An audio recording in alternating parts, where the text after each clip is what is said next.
C'est par la foi que Moïse renonça à la qualité de fils de la fille de Pharaon, choisissant plutôt d'être affligé avec le peuple de Dieu que de jouir pour un peu de temps des plaisirs du péché, regardant l'opprobre de Christ comme des richesses plus grandes que les trésors de l'Égypte, parce qu'il avait en vue la rémunération.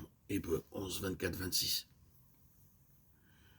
Lorsque le temps choisi par Dieu fut venu, Moïse se trouva aussitôt comme placé devant deux chemins allant en des directions opposées.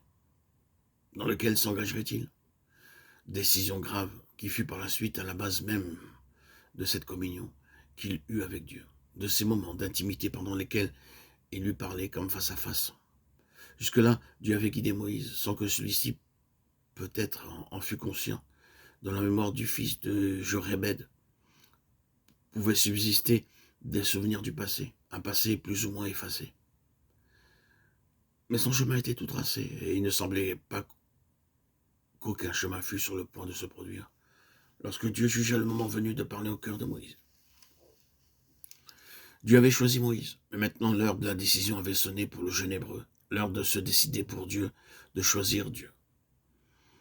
Nous n'avons pas de détails sur la période de crise qu'il traversa. Nous ne savons pas comment ses pensées furent ramenées à ceux de sa nation. Mais nous savons l'issue de la lutte qui se poursuivit en lui. Nous savons que la puissance qui le soutient fut la foi en Dieu, dont Jochébed avait dû lui parler. Cette foi fut le résultat de calme réflexion, car il est écrit, parce qu'il avait en vue la rémunération, il regarda au-delà. Littéralement, il regarda au-delà, où il détourna les yeux de ce qui était devant lui. Il fut donc amené à juger de la situation à la lumière de l'éternité et à décider s'il vivrait pour le présent ou pour un résultat et une rémunération éternelle. Autour de lui, Moïse avait tout ce que le cœur de l'homme peut souhaiter, puissant en parole et en œuvre. Il était honoré et disposé du pouvoir. La tradition assure qu'il était le chef suprême de l'armée égyptienne.